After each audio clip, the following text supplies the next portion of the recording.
Estamos en Conciencia Auditiva, un programa más que tú has elegido para ser tu favorito, pronto desde luego en Televisa y los medios multitudinarios, y hoy hace frío, es un día sábado, y es un día sábado víspera de las elecciones. Saludo a mi querido amigo, el maestro Gerardo Alvarado Hierro. Y yo, como siempre, mi amigo, el doctor Carlos Barra Morán. Y vamos a dar inicio con las notas de la semana. Esta semana tenemos varias notas que son interesantes, pero ciertamente las que más captan la atención es lo que tiene que ver con la elección a celebrarse el día de mañana. Es una elección, hay que decirlo, es una elección intermedia, no es necesariamente concurrente con, no se da concurrente con la elección presidencial, es una elección intermedia, pero es una elección de Cámara. En gran medida se renueva la Cámara de Diputados y además de ello hay alcaldías en juego, hay delegaciones en el Distrito Federal que también están en juego, y es un evento del cual hemos hablado la semana pasada y antepasada, hemos hablado tangencialmente de él, en el cual hemos dicho que es deslucido, para colmo de males, hablando con Gerardo en la mañana, resulta que han baleado a un candidato del PAN, aquí en el estado de Hidalgo concretamente. Entonces ha sido un proceso realmente teñido por inconsistencias, por sangre, por suciedad, por corrupción, por anacronismos, por oferta política precaria, es decir, es un proceso difícil. De inicio, cuando se habla del proceso electoral, tenemos que entender que son 2.346 elecciones que simultáneamente se van a realizar el día domingo 7 de junio. De estas 2.346 elecciones simultáneas, hay 2.346 candidatos. Todos esos candidatos debieron haber presentado su plataforma de una forma clara, haber hecho visible el currículum. Y junto con eso, debieron haber presentado su declaración patrimonial. Claro, que era el 3x3. El 3x3. Y junto con esa declaración debieron haber presentado también un historial de qué es lo que estaban haciendo, de dónde venían, si venían de extracto político, extracto público, extracto privado. Empresarial, no sé. Todo se vale, era de dónde habías estado, qué habías estado haciendo, además de tu plataforma, además de tu declaración patrimonial. Inclusive puedes ser candidato por un partido sin estar afiliado al partido. Exacto. O sea, sin ser afiliado. Primera elección en la que tenemos candidatos independientes, autorizados, gracias... La figura novedosa. La figura novedosa gracias a esta última reforma, que viene acompañada de una reforma del único instituto electoral probablemente en América Latina, que había sido hasta cierto punto poco impugnado durante los últimos 20-25 años. Lo matamos, inventamos algo nuevo y pusimos un torero a la cabeza. En todo este proceso se permiten las candidaturas independientes sin partido, se arranca con la repartinga de dineros y encontramos casi de inmediato, los 2 meses antes de la elección, que no había forma de fiscalizar ni a los candidatos independientes ni a los partidos como tal. O sea, la fiscalización de parte del INE, del Instituto Nacional Electoral, era simple y sencillamente imposible. O sea, es una cuestión que se planteó en un escenario, pero no se hicieron los instrumentos necesarios para llevarlo a cabo. Buenas intenciones, como siempre, poco aterrizaje. Y al mismo tiempo se planteó la idea de que los candidatos entraban en este 3x3, y al mismo tiempo se planteaba esa lógica de que los candidatos tuvieran lo menos que fuera tachable o sucio de pasado, para prevenir casos como el de Abarca en Guerrero. Claro. Esa fue una de las lógicas que presenta esta cuestión del 3x3. Sin embargo, 12% de todos los 2.346 candidatos, ni el 20% fueron los que llenaron los requisitos. Los demás se hicieron perdedizos, lo hicieron omiso, se hicieron lo más güeyes que pudieron y simple y sencillamente nunca presentaron la información. Pero este es un problema, me parece, este es un problema estructural del mismo INE. O sea, el INE no es funcional. Porque tú no puedes permitir que, si hay ciertos cánones para llevar a cabo el proceso, que esto no se haga, es una cuestión que no debe estar presente. Y sin embargo, no hay cómo controlarlo. Los últimos 3 días que Córdoba ha estado dando entrevistas a todos los medios, Córdoba saca a relucir una y otra vez que el INE no tiene las facultades para hacer que sus propias resoluciones se cumplan. Dicen que el INE no es responsable de que existan las condiciones políticas, sociales o de seguridad para que se celebre la elección, refiriéndose por supuesto a Oaxaca y a Chiapas, en algunas partes de Michoacán, en algunas partes de Guerrero. Pero no alcanza a aterrizar la idea de decir, bueno, entonces, ¿qué puede hacer el INE? Porque esto finalmente son movimientos que de una u otra forma rebotan otra vez con los partidos. Los partidos que son más beligerantes, más tóxicos, tienen grupos de presión contratados para no dejar surgir o no dejar crear las instituciones, o no dejar perpetuar las instituciones que nos convienen. ¿Qué pasa con el caso de Guerrero? No, y lo que decías tú hace rato, en torno a que un partido político que sepa que la misma situación de la elección no le conviene porque no le favorece, podría intentar obstruirla, ¿no? Para intentar tener una correlación de fuerzas mejor en determinado momento. Creo que está muy focalizado, que son como 3 o 4 estrategias muy sucias, entre las cuales está en cabeceras municipales o en lugares donde finalmente los medios de comunicación tienen fácil acceso. Vas a ver la menor cantidad de enlodazamientos y de embarcaderos de elección y de grupos de presión funcionando. A medida que estamos hablando de municipios que aparentemente tienen menor importancia, menor trascendencia y menor cobertura de medios, estamos hablando de lodazales increíbles, donde por supuesto no sabemos nada de los candidatos, o donde los candidatos están perpetuando a sí mismos su cacicazgo desde hace 15 cuantos años. Esto es real, esto es lo que tenemos. En el mismo tiempo tenemos las negociaciones de la Secretaría de Gobernación que no atenuan las movilizaciones y acciones vandálicas del magisterio. Recordemos que hace 2 días se atacaron prácticamente todas las instalaciones, en el caso de Tuxtla Gutiérrez y Chiapas, todos los institutos, o más bien todas las instalaciones de todos los partidos políticos de la entidad. Todas las del Verde, las del PAN, las del PRI, las del PRD, las del Movimiento Ciudadano. Quemaron todas las oficinas, completito. El vandalismo fue total. Y al mismo tiempo encontramos que el Estado, en este caso el Estado que tiene a su cargo Velasco, simple y sencillamente fue omiso. La policía ni siquiera se acercó. Y no tiene la capacidad tampoco de respuesta. No se percibe. No es tan grande el volumen de las personas que fueron. ¿Has escuchado que el INE está hablando mucho de que no se militarice este evento, de decir que el ejército no salga a la calle a proteger, ni mucho menos? Bueno, no lo militaricemos, pero entonces, ¿cómo actuamos para que el proceso se lleve a cabo de la mejor forma? O sea, más allá de los militares. ¿Hay un voto de hartazgo en este punto? ¿O hay una idea de hartazgo sobre toda esta parafernalia política? O sea, toda esta idea de armar la elección. Hay descrédito en el INE, mucho antes de que Córdoba hiciera estas declaraciones lamentables sobre pueblos indígenas. O sea, mucho antes de eso hay un descrédito del INE que parece muy creado para mantener una cierta estructura y un cierto partido en el poder. Hay descrédito en ese aspecto. Y al mismo tiempo te encuentras con multas para todos los partidos, menos para el partido más antidemocrático del país. Sí, pero y aparte el efecto de la multa es un efecto que no tiene ningún problema, o sea, se maneja de la mejor manera y finalmente no tiene mayor incidencia, ¿no? Múltame con 50 millones, pero déjame ganar mi elección. Claro, finalmente los voy a recuperar. Y los voy a duplicar. Decía alguien que las campañas gobernador o las campañas de diputado. Oye, a propósito, aquí hay un candidato mariposa. Mariposa, tiene una escuela, tiene una universidad. Dicen que. Y ahora aparece en otro partido, o sea, ya llevamos como 4 o 5 partidos. Yo soy lo único que tengo duda de este candidato mariposa. Yo le deseo que siga revoloteando por ahí, pero lo que tengo duda de este candidato es que no tiene ningún tipo de credencialización más que para absolutamente nada. Eran estos cursos de motivación personal, que seguramente alguna vez viste, malísimos sus cursos, eran como para amas de casa desesperadas. Yo creo que finalmente se cansó, montó la escuela que ni él mismo dirige y ahí lo tienes. Sí, lo paradójico del caso es que precisamente es gente volátil que no tiene ninguna propensión hacia representar a la ciudadanía, sino lo que pretende es hacer un negocio, ¿no? Pero no lo dice abiertamente. Ahora, quien no lo quiera ver, quien no quiera ver estas cuestiones volátiles de las candidaturas mariposas, es una cuestión difícil, ¿no? Sí. O sea, seguimos manteniendo una clase productiva. Completamente productiva.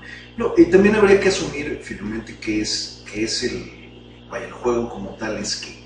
O sea, el juego como tal significa que los diputados, los gobernadores, los presidentes municipales tienen acceso finalmente a bajar presupuestos federales y estatales para construcción, para obra. En términos generales ese es uno de los principales motores de la economía. bajar estos Sí, porque recursos. ramificadamente mueve condiciones Todo. de la industria de la construcción, de los alimentos, no sé, de Todo se transporte, mueve. o sea, Al crear infraestructura, creas empleos temporales, pero creas después a la postre empleos permanentes, aunque sean los menos, y creas mini industrias, microincrustas, microempresas alrededor de esa generación de empleos. Porque donde quiera que haya trabajadores va a haber alguien que les venda de comer, les venda de beber, les venda hasta prostitutas, todo se vende. Pues finalmente las industrias vienen alrededor de. Aquí la parte interesante es que se oye, supone que la regla. los obreros compran servicios de prostitutas, ¿Tú crees que no? pero les alcanza el dinero. Yo creo que sí, ¿no? Pues si no, no verías los corredores de caricias tan llenos o tan abundantes. El pelódromo. Sí, donde finalmente hay oferta, habrá demanda. Dicen que la lógica detrás de la elección de un presidente municipal, de un gobernador, es si tú inviertes durante su campaña, si tú puedes recuperar 10 veces lo que invertiste en obra. Entonces, a lo mejor tú, Carlos Barra, lograste reunir 1 millón con tu grupo de amigos, tú solo, como sea. Le das 1 millón al candidato para que el candidato haga su campaña y gane. Y si gana el candidato te va a devolver 10 veces lo que tú invertiste. En obras, en trabajos, en direcciones generales, en esto, en el otro, para que tú coloques a tu gente y tengas capital. Ay, esto me sonó a Casablanca. Es un juego de cartas, o sea, finalmente esto es totalmente provisional, se entiende que se erosiona después de un rato la amistad. Sí, me refería a la película Casablanca de Humphrey Bogart y Ingrid Bergman. Ingrid Bergman. Tócala otra vez, ¿no? Porque, ¿por qué no? Hay una deslegitimización total del sistema porque cada vez nos enteramos de más cosas que antes habrían sido completamente reservadas. Había un sistema que era totalmente endógeno y que al mismo tiempo era hermético, no nos enterábamos muchas de las negociaciones. No teníamos medios virtuales con el poder que tienen ahora, las famosas redes sociales. Puede no Ojo, existir. el concepto de red social, sociológicamente hablando, es antiguo, ¿eh? Claro. O sea, no tiene que ver con, porque mucha gente asume o análogamente o como sinonimia que la red social tiene que ver con una cuestión virtual que se da por medio de un medio electrónico. Y esto no es tan cierto, ¿eh? Las redes sociales tienen que ver precisamente con estas estructuras tejidas a nivel social que pueden ser de clubes, pueden ser de organizaciones vecinales, o sea, es muy antiguo. La diferencia es la velocidad con la que puedes finalmente difundir tu mensaje. Y la idea de que cualquier persona que tenga la pieza de información que los demás quieren saber, aunque no saben que la quieren saber, puede convertirse en la tendencia y llegar a centenares, si no es que a millones de seres humanos. Claro. Creo que aquí tenemos un asunto interesante con respecto a las elecciones. De inicio es este próximo domingo, mañana. Enrique Peña Nieto estará viendo desde Los Pinos en pantallas especiales todo el desarrollo de las elecciones intermedias. Lo vamos a caer viendo Esta semana viendo otras cosas. aparece el presidente en Tamaulipas y en Nuevo León. En esta gira que francamente fue muy cuidada, porque la gira se hace específicamente en los 2 estados norteños, donde tiene muy alta perspectiva de perder el PRI. Y donde hacen un evento a puerta cerrada, no el macroevento en la plaza principal, porque sabían que iba a haber una exageración de la chifla, sino finalmente hacen un evento cerrado donde van y platican. Y en una de esas llega el relator o el consejero de Derechos Humanos y habla con Peña Nieto, o más bien en pleno discurso se hablan uno al otro. Peña Nieto dice que todo está perfecto, que todo va muy bien, que los mexicanos, la democracia, siguen cacareando las reformas estructurales como la panacea y todo va muy bien. Y este señor le dice... Así como la cacarea aburrida. Y este señor le dice, esto no está tan sencillo. El problema tiene que ver con que en este punto hay tal hartazgo de la clase política que podría abrir el paso por una situación de ingobernabilidad. Si no puede seguir habiendo estas masacres, ya van 4 masacres del Estado en menos de 2 años. No puede seguir habiendo estos casos de escándalo, de corrupción, de casas blancas, de casas en Malinalco y de otras tantas cosas. Esto ya no puede ocurrir. Trenes hechos en China. Pues la gente está harta. Si necesitamos empezar a tener otro... Bueno, yo creo que a lo mejor no lo percibimos de la mejor manera por las inercias cotidianas, pero el Estado tiene varios déficits a nivel de gobernabilidad en México. Claro. Es decir, este no control ni respuesta expedita de las necesidades sociales lo que genera es un ámbito de no poder gobernar finalmente de la mejor manera. Entonces, eso muestra que también tiene sus vicisitudes o tiene sus problemas, ¿no? Sí. Y, por ejemplo, hay estados en donde yo dudaría qué tanto poder tiene el ejercicio de gobierno. O sea, de los estados del norte habría que ver qué tanta presencia tiene. A lo mejor tiene más presencia en el centro, ¿no? Pero no en el norte del país. Creo que la gobernabilidad es inversamente proporcional en México a la capacidad organizativa que tenga la población civil. Ah, claro. Donde tengas una población civil bien organizada, el Estado simple y sencillamente se vuelve una entidad ingobernable. Porque finalmente la gente no se va a dejar y va a exigir mucho más del gobierno. El problema es que cada que empiezan a haber estos liderazgos como para intentar organizar a la sociedad civil, el gobierno lo entiende y lo aplasta. O lo coopta de alguna forma, lo desvirtúa. Deslegitima, desarma, pero finalmente es esa lógica de tener un Estado totalmente autoritario, aunque no le llamamos autoritario, simulador, completamente simulador, encima de todo. Politológicamente le llamaríamos también consociativo. La democracia consociativa significa esta condición de proteger a estos grupos en el poder oligárquicos o de la burguesía nativa. No es una democracia de ese tipo, sí, ¿no? Claro. Que tiende velos. A propósito de estas condiciones que esto tiene que ver también con poder operar políticamente, falleció Manuel Camacho Solís, muere, que tiene toda una trayectoria, 30 años más o menos de operador político, primero del PRI, al último, nunca tiene una filiación con la izquierda, es candidato de la izquierda, pero no tiene filiación necesariamente con la izquierda, y fallece quizá uno de los mejores operadores políticos que tuvo el PRI, quizá el mejor. Una persona que al mismo tiempo supo guardar un bajo perfil. Sí, tenía bajo perfil, de hecho lo que señalaban mucho los medios ayer era que a diferencia de ahora que están muy de moda los escándalos de peculado, enriquecimiento inexplicable, que Camacho al menos no está señalado como alguien que tenga algún problema con ese tipo, ¿no? Sí, siempre mantuvo un bajo perfil. Y el funeral, no sé si es mañana, no sé si es mañana domingo. Qué ad hoc. O no sé si es hoy. Sí, porque él iba a ser senador, o sea, estaba en la candidatura. Se señala que el funeral va a tener una magnitud de jefe de Estado, es decir, la clase política lo reconoce en ese sentido. Inclusive está Barbosa del PRD, está la gente del PRI ahí prohijando el evento. Fíjate. No sé si va a ser como verbena, pero lo está prohijando. Era un personaje interesante durante el salinato, sobre todo durante el periodo de Salinas, fue un personaje muy interesante.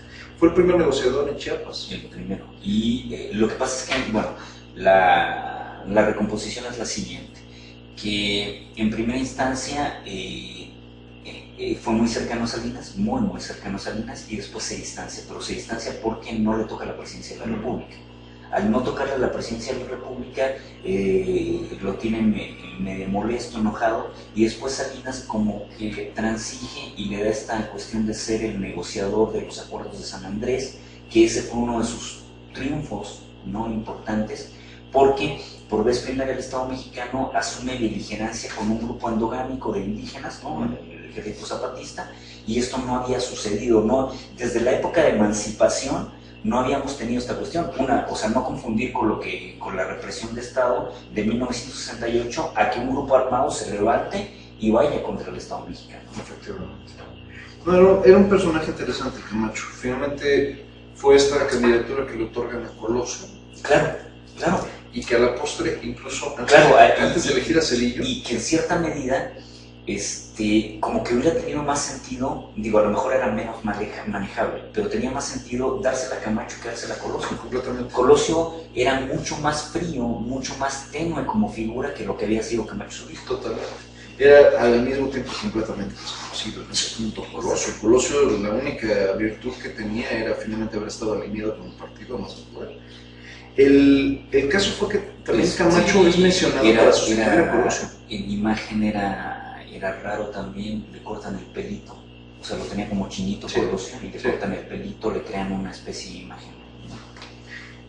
Es una buena mercadotecnia política, ¿no? De lo que Y al final hablamos de cuentas se convierte en una especie de, yo no sé hasta dónde, en una especie de mártir en México. Es el Mesías Claro, martirizado de la democracia que nunca llegó. que nunca llegó. O sea, es esa lógica. Que nunca llegó. Ahora, si tú viste en los últimos 2 años, con respecto, haciendo un paréntesis con respecto a Colosio, hay una desmistificación de esta cuestión, ¿no? O sea, finalmente ya no lo están poniendo como el hombre importante que fue, porque después de que lo asesinan, digo, aquí en la ciudad de Pachuca tenemos inclusive un bulevar Colosio, ¿no? Todas las ciudades importantes de la República. O sea, se convirtió en una especie de mártir héroe nacional, y ahora ya la figura está languideciendo, está tomando su dimensión. Creo que finalmente fue el magnicidio de... Oye, y el famoso Mario Hurto sigue en la cárcel, ¿no? Sí. No ha salido, ¿no? No ha salido. ¿Y cuántos años son? 25. 25. 25. Le van a tocar ¿Y el crimen fue cuándo? En el 94. 94, 2004. No, 93, perdón. 93. 2018. O sea que estaría más o menos próximo. Sí. Y todavía sale joven, ¿no? Sale de 55, 56 años. Sí, pero bueno, digo, yo no sé si el fulano fue o no fue, yo tengo muchas dudas de que haya sido. Hay una reconstrucción muy astuta en un documental del que hace National Geographic. Sí. Hay un video que no se había visto de la cara de él, que sacan toda la fenotipia de su cara, y después lo comparan con la cara que muestran después, y que si lo raparon, que si lo rasuraron, todo el error de la percepción pero finalmente para todos los que vimos el asunto en ese momento, cambia dramáticamente tu visión cuando terminas el documental, porque tiene lógica. No habían publicado finalmente un estilo de reconstrucción criminalístico que tuviera lógica. Y el Estado mexicano, como siempre, en términos de investigación, todos los errores. O sea, bueno, si la gente recuerda, las investigaciones se hicieron como 2 o 3 investigaciones. Y todas estaban equivocadas y todas se contradecían unas a otras. Y vaya, era el mismo perfil de... Fue brutal. Sí, de contradicción. O sea, por ejemplo, si la investigación Warren en Estados Unidos con Kennedy fue anómala, esta yo creo que fue... Le dio 3 vueltas a la anomalía. Claro, fue una tras otra, tras otra. Aquí lo que hay que entender para las elecciones del día de mañana es el sistema está sangrando, el sistema está complicado.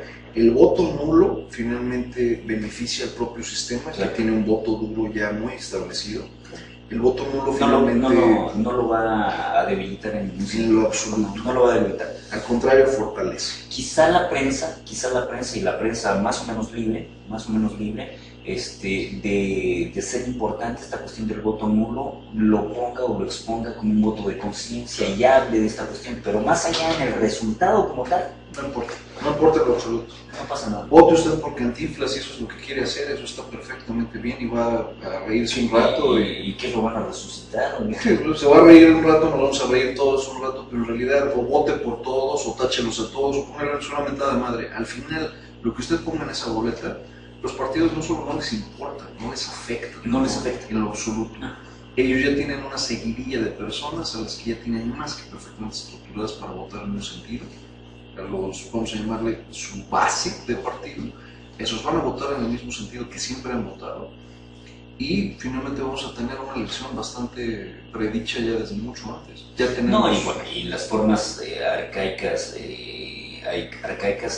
refiriéndome al tiempo que tienen, no arcaicas refiriéndome a que están anacrónicas, siguen operando de la misma forma, ¿no? O sea, tú ves a jefes de barrio ahí checando y hablando con la gente de por quién vas a votar, cómo vas a votar, o sea, no ha cambiado, o sea, esas prácticas clientelares y todo están ahí presentes. Siguen exactamente igual. Sí, están igual. Aquí lo que va a ser interesante... O sea, esta elección no fue diferente. No, lo que va a ser interesante es qué va a ocurrir en términos de violencia, porque podemos esperarnos que por lo menos en Oaxaca, en Guerrero, en Chiapas, quizá en Veracruz Michoacán. Y en Michoacán vamos a tener ejemplos de la coordinadora, de la CENTE, vamos a tener ejemplos de otros grupos de presión que finalmente también se están movilizando, Vamos a ver personas familiares o supuestos familiares de los 43 desaparecidos de Ayotzinapa. Vamos a ver todo tipo de cuestiones en términos de quejas, etcétera. Y ya se desplegó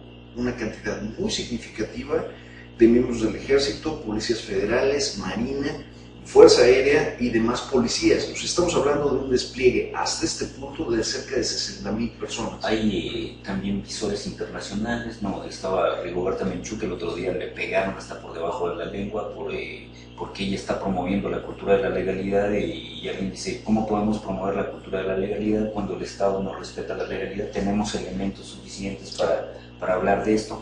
O sea, las cosas han estado, pero muy turbias. Sí, Ahora, yo no entiendo, dijiste hace rato, la CENTE y el CENTE, o sea, no son la misma cosa finalmente. No son dos cabezas de la misma hidra. De la misma hidra. Es una vergüenza lo que pasa con la educación en México, de verdad lo es. Pero pues lo vamos a seguir viendo y el día de mañana en la elección va a ser interesante ver de las 35 organizaciones civiles que externan preocupación solamente en Oaxaca. Dicen ellos que la elección no solo no se podría celebrar en Oaxaca, sería irresponsable celebrarla. Sería interesante ver cómo va a resultar esa parte. En términos de muertos, en términos de heridos, en términos de destrucción de infraestructura, va a ser muy interesante. Ok, nos quedamos en este bloque, terminamos el bloque, nos quedamos con Pasión Vega y concretamente La Malagueña. Si alguien no sabe quién es Pasión Vega es una cantante española que si ustedes la miran van a ver que el universo es grande. Y Dios existe. Y Dios existe.